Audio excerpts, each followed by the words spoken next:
Maria institute of medical technology കേന്ദ്ര സർക്കാരിന്റെ വികസന ഏജൻസിയായ ഭാരത് സേവക സമാജിന്റെയും NSTCയുടെയും അംഗീകാരത്തോടുകൂടി നടത്തുന്ന തൊഴിലധിഷ്ഠിത കോഴ്സുകളിലേക്ക് അഡ്മിഷൻ ആരംഭിച്ചിരിക്കുന്നു.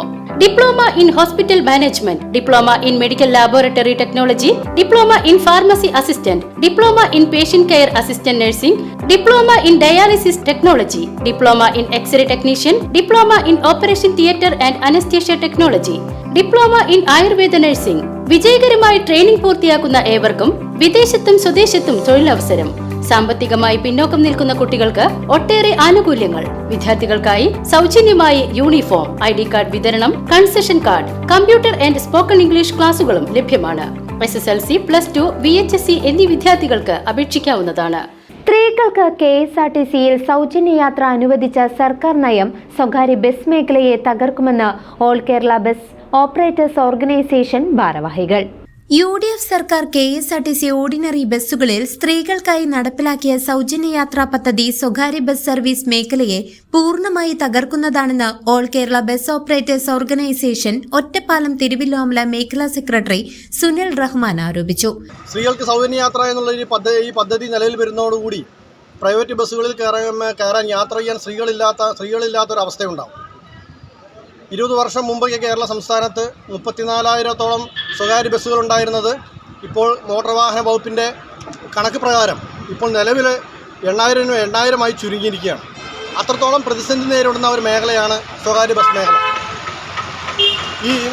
ഇതിനു പകരം സ്ത്രീ യാത്രക്കാരുടെ കുറവ് അത് ബസ്സുകളുടെ നിലനിൽപ്പിനെ തന്നെ ബാധിക്കുന്ന ഒരു സാഹചര്യം ഉണ്ടാക്കുമ്പോൾ അതിന് പ്രതിവിധിയായി ഈ മേഖല നിലനിർത്തുന്നതിന് വേണ്ടി ആവശ്യമായ നടപടികൾ ബഹുമാനപ്പെട്ട കേരള സർക്കാരിൻ്റെ ഭാഗത്തു നിന്ന് ഉണ്ടാവും എന്നാണ് ഞങ്ങൾ പ്രതീക്ഷിക്കുന്നത്.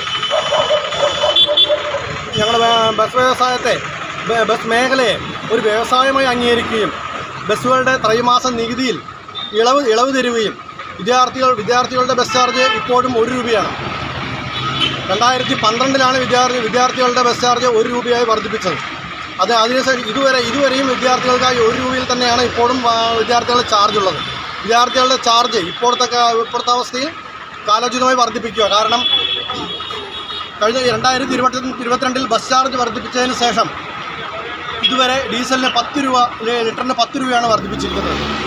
ഈ കാര്യങ്ങളെല്ലാം കണക്കിലെടുത്തുകൊണ്ട് ഈ മേഖലയെ നിലനിർത്തിക്കൊണ്ടുപോകുന്നതിന് ആവശ്യമായ നടപടികൾ ഡീസൽ സബ്സിഡി ഉൾപ്പെടെയുള്ള ബസ്സുകൾക്ക് ഡീസൽ സബ്സിഡി ഉൾപ്പെടെയുള്ള കാര്യങ്ങൾ പ്രഖ്യാപിച്ചുകൊണ്ട് ഈ മേഖലയെ നിലനിർത്താനുള്ള അടിയന്തരമായ കാര്യങ്ങൾ സർക്കാർ ചെയ്തു തരുമെന്നാണ് ഞങ്ങൾ പ്രതീക്ഷിക്കുന്നത്.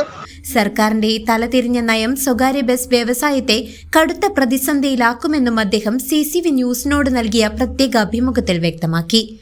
ബഹുഭൂരിപക്ഷം സ്ത്രീകളും യാത്രാ സൗകര്യത്തിനായി സ്വകാര്യ ബസ്സുകളെ ആശ്രയിക്കുന്ന സാഹചര്യത്തിൽ പുതിയ പ്രഖ്യാപനം ഈ മേഖലയിലെ വരുമാനത്തെ ദോഷകരമായി ബാധിക്കും. നിലവിൽ കോടിക്കണക്കിന് രൂപയുടെ നഷ്ടത്തിലോടുന്ന KSRTCക്ക് ഈ പദ്ധതിയുമായി അധികകാലം മുന്നോട്ടു പോകാൻ കഴിയില്ല. അതുകൊണ്ട് സ്വകാര്യ ബസ് മേഖലയുടെ നിലനിൽപ്പിനായി ഡീസൽ സബ്സിഡി അനുവദിക്കണമെന്നും വിദ്യാർത്ഥികളുടെ കൺസെഷൻ നിരക്ക് വർദ്ധിപ്പിക്കാൻ സർക്കാർ തയ്യാറാകണമെന്നും സുനിൽ റഹ്മാൻ ആവശ്യപ്പെട്ടു. News desk CCV.